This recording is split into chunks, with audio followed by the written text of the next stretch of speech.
Hello guys, welcome back to my channel easy tricks. और आज हम बात करेंगे एक नए टॉपिक के बारे में जो कि है conversion of a private company into a public company.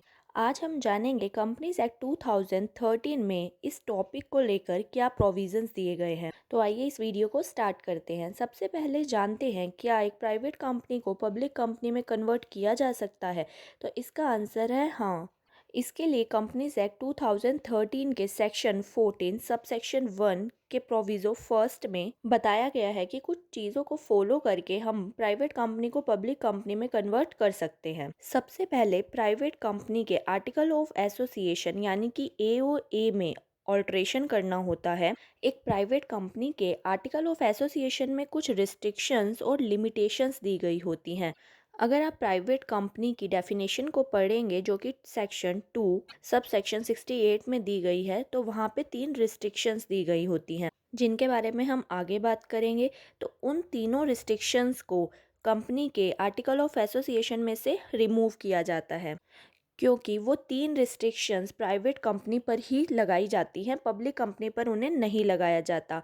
और यहाँ पर हम अपनी कंपनी को प्राइवेट कंपनी से पब्लिक कंपनी में कन्वर्ट कर रहे हैं, इसीलिए हम उन कंडीशंस को, उन रिस्ट्रिक्शंस को अपने आर्टिकल ऑफ एसोसिएशन में से हटा देंगे by passing a special resolution.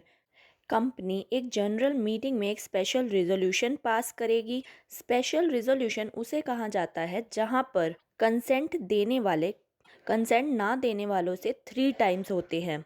For example, अगर आप एक स्पेशल रिजोल्यूशन पास करना चाहते हैं और मीटिंग में 100 मेंबर्स प्रेजेंट हैं, सो एटलीस्ट 75 मेंबर्स कंसेंट देने वाले होने चाहिए, या 75 से ज़्यादा भी हो सकते हैं। नेक्स्ट अब हम बात करते हैं एक प्राइवेट कंपनी पे एप्लीकेबल होने वाली रिस्ट्रिक्शंस की, जिन्हें कन्वर्जन के टाइम पर आर्टिकल ऑफ एसोसिएशन में अमेंडमेंट करके हटाया जाता है। सो एक प्राइवेट कंपनी पर 3 चीज़ें रिस्ट्रिक्शन, लिमिटेशन और प्रोहिबिशन होती हैं। First is restriction on the right to transfer its shares.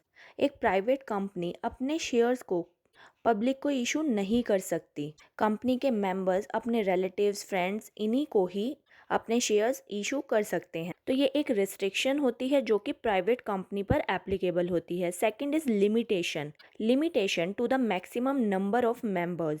एक प्राइवेट कंपनी में 200 से ज़्यादा मेंबर्स नहीं हो सकते। सो प्राइवेट कंपनी में मैक्सिमम नंबर ऑफ मेंबर्स पर लिमिटेशन दी गई है। Next is prohibition. Prohibition on public issue. एक प्राइवेट कंपनी अपनी कोई भी सिक्योरिटी पब्लिक को इशू नहीं कर सकती। सो आप इसको इजीली याद रख सकते हैं RLP के थ्रू। Are restriction. रिस्ट्रिक्शन ये है कि प्राइवेट कंपनी का कोई भी मेंबर अपने शेयर्स को किसी आउटसाइडर को ट्रांसफ़र नहीं कर सकता। Next is limitation. Maximum number of members पर लिमिटेशन होती है। Next is prohibition. एक प्राइवेट कंपनी अपने शेयर्स को पब्लिक इशू के थ्रू सब्सक्राइब नहीं करवा सकती। नेक्स्ट अब हम बात करते हैं कि जब हम प्राइवेट कंपनी से पब्लिक कंपनी में कन्वर्ट करेंगे अपनी कंपनी को, तो प्रोसीजर फॉलो करते टाइम पर किस डेट को ये माना जाएगा कि अब हमारी कंपनी पब्लिक कंपनी में कन्वर्ट हो चुकी है। तो इसका आंसर है the date on which article of association of company amended. From that date we will consider the conversion. जिस डेट को आर्टिकल ऑफ एसोसिएशन में कन्वर्जन किया जाएगा, उसी डेट से अपनी कंपनी को as a public company consider कर लेंगे। आई होप आपको ये कॉन्सेप्ट अच्छे से समझ आया होगा।